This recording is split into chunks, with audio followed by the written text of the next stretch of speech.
we know where the Sharks are at right now.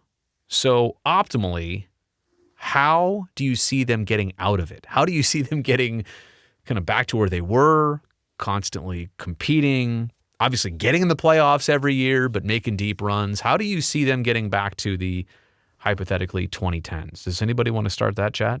Ooh. No. We got it. I do, but I feel like I've dominated the conversation. Jeff, do you want to say something about that? Yeah, I mean, I guess for me, the to answer your question with a question is like, who do you build the future of the team around? I'm leaving this wide open, right? So that's where you're starting, right? Is who where do you draw the line of what is your core and how that's going to start, right? Yeah, I mean, we have the trade deadline coming up, and that's obviously like the biggest talk of the community now. Right. But then like after next year, you have the prospect of an offer sheet for Meyer potentially for a lot of money. So I don't know, like, who do you go with? Right. Or can you find a way for both? Maybe with $7 million more in cap space, if that is what the Sharks are dealing with, maybe it's less of a problem now. But quite honestly, I still feel like at this point they're a top 6 winger short. If you're asking me, where does it get better? I'm interested of what they do with that cap space, how they add to this team. I'm interested in who emerges next year. Can Jonathan Dahlen take another step? What will William Eklund be like? Are there any other prospects in the pipeline that, stick in the way that I think those guys can? Can you get a Knyzhov back? I don't want to dominate this. I'm asking the question. I shouldn't be answering it. Casey, you've got something to say. Yeah, honestly, I was thinking about the question. I think really, sort of a topic that's been definitely a big topic in the past couple of years is goaltending. I think really if we could get a guy that we can get consistent numbers from night in and night out. James Reimer. What, you don't like James Reimer? I like him, but I definitely think that, Sorry, they're booing you, Casey, not Rhymes. Oh, sorry, go ahead. No, don't get me wrong. I love Reimer. Optimist Reimer, he's great. But I think, he has, flaws as well, as most goalies do. But I think really if we can kind of get a centerpiece like that to build our team around, I'm not saying like go after a Marc-Andre Fleury type player, but if we can get somebody we can have trust in, night in and night out, I think the Sharks are in a better position because I feel like, this year it's like, obviously Reimer's been a little, a bit more consistent than Hill. But on the other hand, it's like, who's really the true starter at that point? I feel like it's hard to tell sometimes, like, so like Adin Hill was the starter on opening night. And then, so you kind of have that expectation and then they start off really well and, 4-0, I believe it was. And then, things get iffy. And so I think really trying to obviously keep, the core guys like Hertl and Meyer, of course, and then trying to get, good defense as well. And I think, a guy like Mario Ferraro is a really good guy to build around as well. Yeah. He showed a lot of promise. So for sure. I hear what you're saying goaltending wise. They want Hill to be that next guy. It's just that Reimer overall has been more consistent. Plus the frustrating thing about this season specifically, Hill's been out with injuries and then COVID for a while. And then Reimer was out and it's 5 games here, 5 games there. If you truly want to have a tandem, like a 1-2 punch, you want to be able to throw 1 and then 2 and not 1-1-1-1-1. Oh, he's out. 2-2-2-2-2. That's not a 1-2 punch. That's a 1-1-1-1-1-2-2-2-2 punch, So I totally understand that.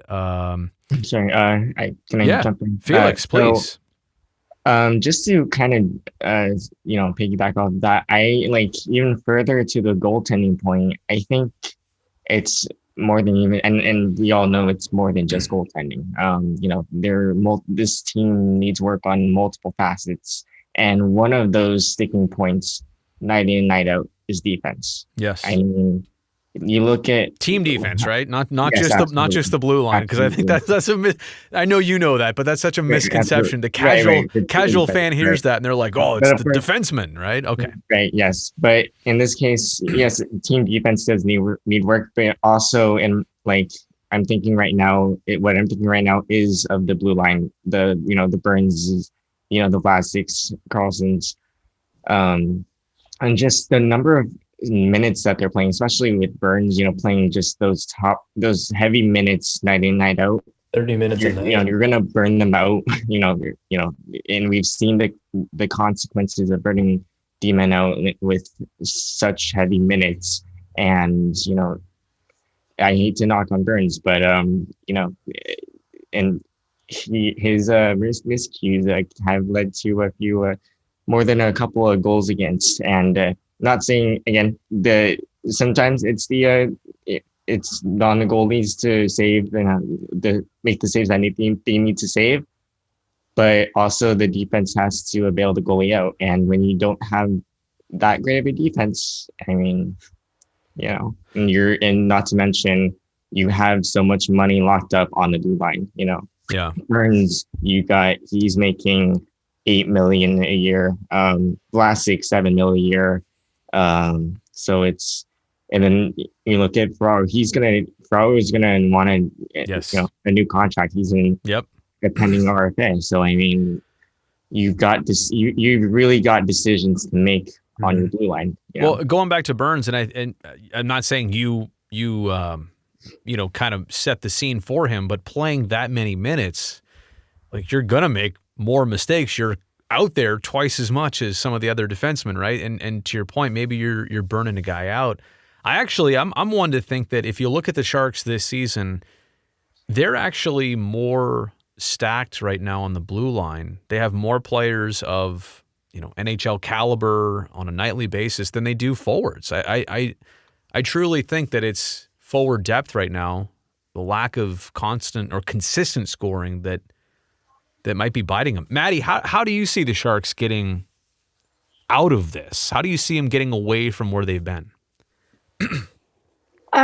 Yeah, I agree with Felix, and I agree with the whole you got to work on team defense. And I think seeing them shift around the lines between the Coda and the Sharks, it's been simultaneously a good thing and simultaneously, I guess, not a bad thing, but because with so many lineup changes and shakeups almost every single game, you're not building a ton of consistency. But at the same time, if things aren't working, you kind of have to shake it up. And I do think it's going to be important to build around the future. And especially if you want to have a strong top six, you got to find good prospects.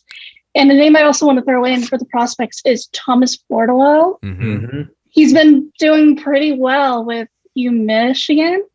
And I think he's got a good future with the Sharks. It just makes me wonder when they're going to bring him around. Because assuming the Sharks bring Eklund back next season or sometime in the future, I do wonder when they're going to start bringing prospects up to the team and see how things can be built around those guys.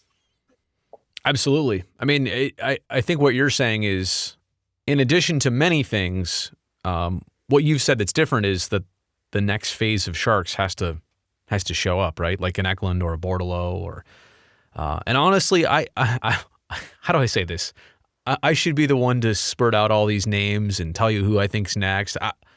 I'm kind of lost in all of it, and I say that because over the years, I've been wrong so many times. Some players have surprised me. I think they almost bury some players that they know are really good. They bury them so that you don't hear about them, and then they're like, "Hey, check out, you name it, and all of a sudden that player sticks on the team." So, and sorry, not to hog all the airtime. Please, John, I love it. I love it. Please just do. To piggyback of what off of what Maddie was saying too. Eklund, like she said, he's gonna be coming over. Probably next season, I would think. I think so too. So good. But you look at the Eklunds, the Bordeleaus that are coming in, and the one thing that I'm wondering, quite frankly, since Maddie mentions about the next star for this team, for a team that quite frankly hasn't really had, aside from the Jumbos and Patties, right, and the Cooches, you can argue Tomas Hertl, they haven't really had that star power to really talk about, for people to really talk about. So I'm really interested in seeing who takes the reins, especially for a team that quite frankly, right now, doesn't seem to have a whole bunch of leadership. Okay. All right. So leadership and depth is kind of what you're going at there. And I should also say that maybe Mario Ferraro could, I think he could definitely be a part of that future leadership group. But again, who's going to be, the star that really leads this team? Paul, do you have a thought on what gets the Sharks out of where they're at right now? I think Maddie and Felix hit it on the right points, but I think the Sharks have been consistently inconsistent the last few seasons. Yeah. And we're at a very danger point or critical point these next few weeks. They define where we go. And we have guys that we need to re-sign, not just Hertl. We talk about Hertl, but we got Ferraro and other guys alike down the pipeline and other ones down the future with the limited cap space that we have. And we still don't know for months what the Evander Kane arbitration is going to set for us. Right. And we're not going to know in time for the trade deadline. So that it just puts so much stress on what the front office has to do in these next few weeks, and as well as the team, where they want to go.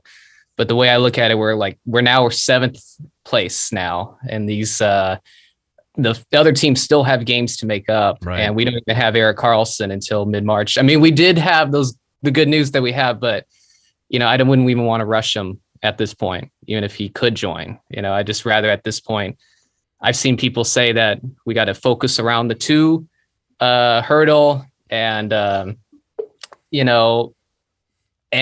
or do we trade him? So I don't know. It's like, what do we do at this point? Just because. It's like we need young people to fill in the gap, because we've tapped in the Barracuda as much as we can. And I've loved it. Yeah. Don't get me wrong, but I feel like we've kind of hit the finish line with what we can do with the Barracuda team at this point. Humble brag, but I am wearing that jersey.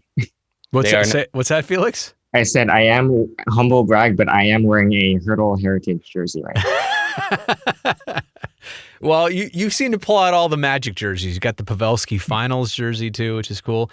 And I've got more. Yeah, the Ferraros, the Jumbos. Nice. 355s. Yeah. Alden, do you have a thought on what gets the Sharks out of where they're at right now?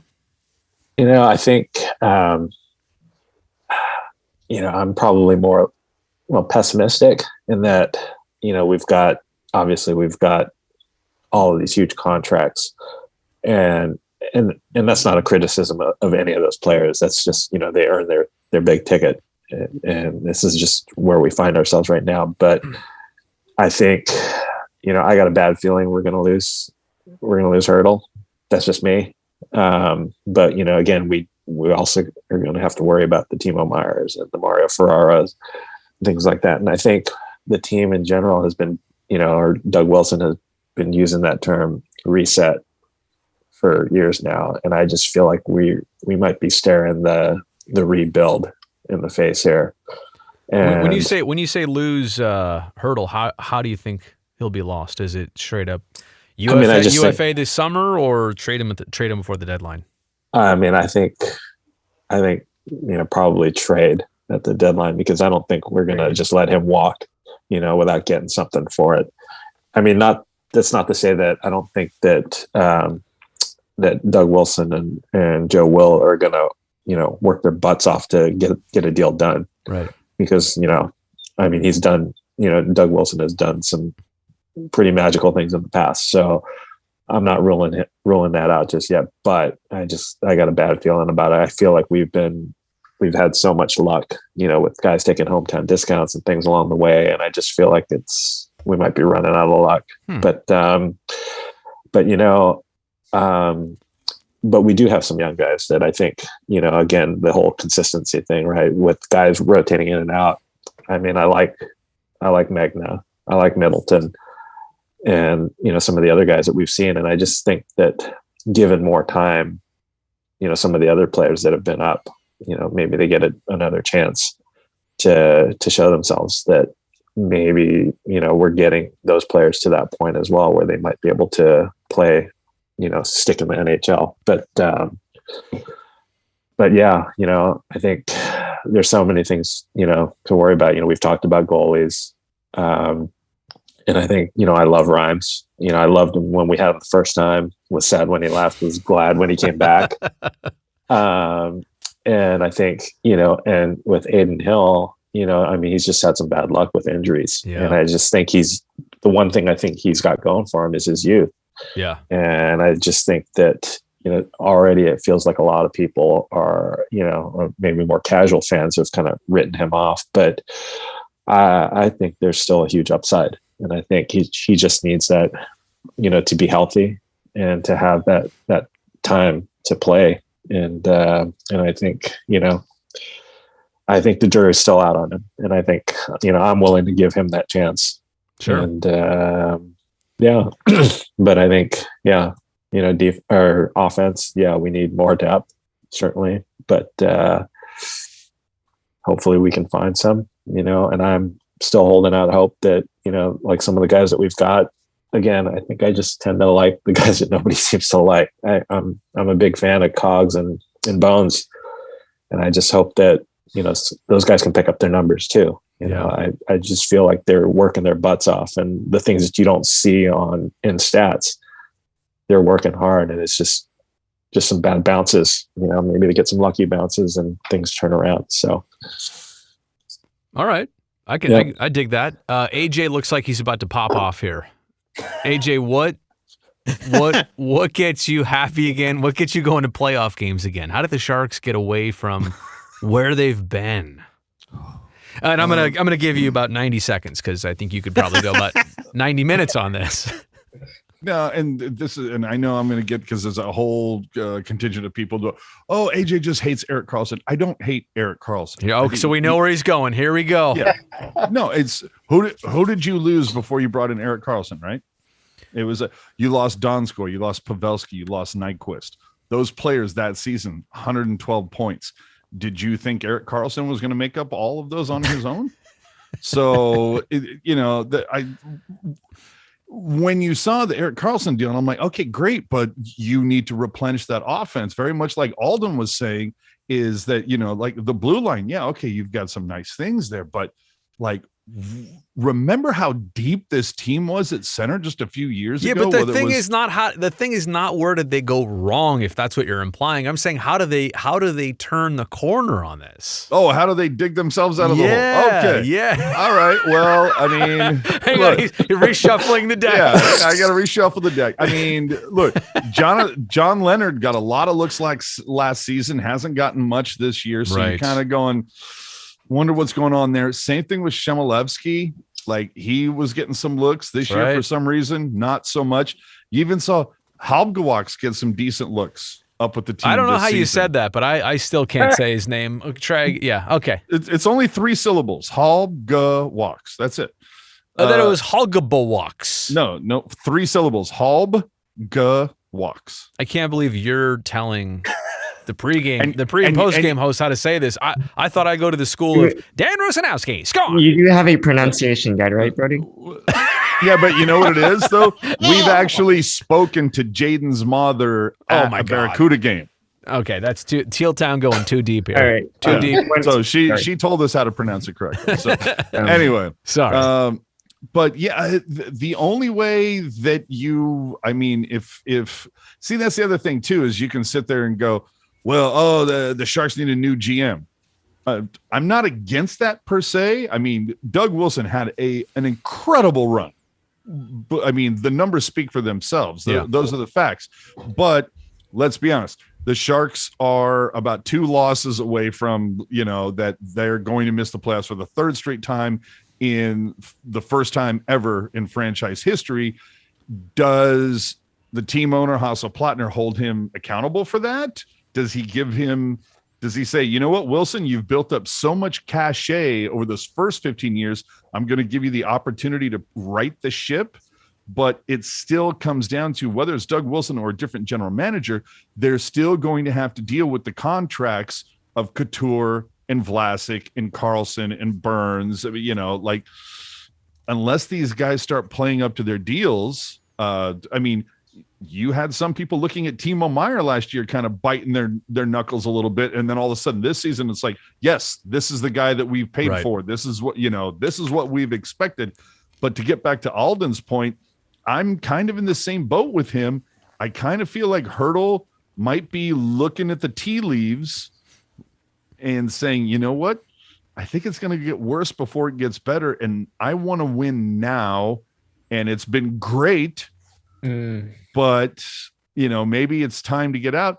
And look, you look at Brandon Coe, Thomas Bordelot, Daniil Gushkin, Ozzy Weisblatt, obviously Eklund. You even look at that kid, what's his name? Gaudreau? Ben Gaudreau. Mm-hmm. Yeah. Yep. You look at him and it's kind of like maybe, and I know Wilson is so reticent to admit defeat. And I'm not saying it's defeat, but it's just like, look, things are not going well. Just say the big R word, the one that, you can say reset, refresh, replenish, whatever.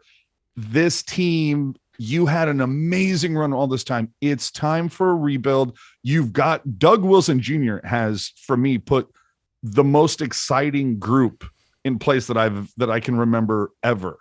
You didn't, I'm hearing about a lot of these names. I never heard about picks as much as I've heard about them since Junior has taken over. So you bring in, look at William Eklund. Like people were you disappointed when they sent him back? I actually was surprised and a tad disappointed. No, you know what? I wasn't disappointed because I didn't have high expectations this season. And that's a great kind of like over the long term. That's actually a really good point. I liked him in the 9 games we saw, but then I also I went deep into realistic Brazil brain and said, wait a second, what's he look like in March in this league as an 18-year-old? Don't burn that first year. Yeah, don't burn that first year. And maybe I'm not saying that Hurdle's going to get the return that Ottawa got for Erik Karlsson, but that should be some pretty significant pieces. Right. You're definitely going to get at least a first rounder. If that's like, if somebody Jerk loves to say when somebody goes, hey, Doug, let's talk about Hurdle. And if that first word isn't out, so my next year's first rounder, if that's not it, you hang up the phone. Like if it doesn't start with first rounder, but I mean, I'm the biggest Tomas Hurdle fan. I'm telling these project jerseys that I'm doing, half of them have Hurdle on the back because I'm such a huge fan.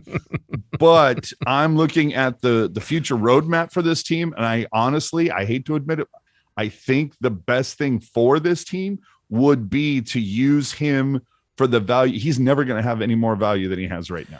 So do you like enough things that they've already got going, and you're saying you want more of that trend? You want a couple more Eklunds, basically.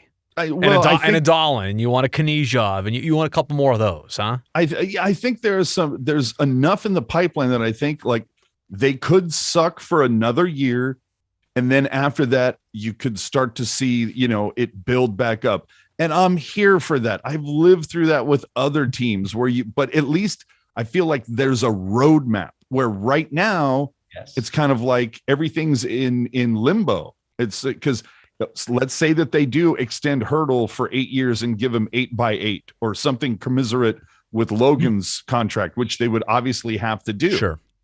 So at that point, then it's kind of like, okay, so you have your number 1 and your number 2 center.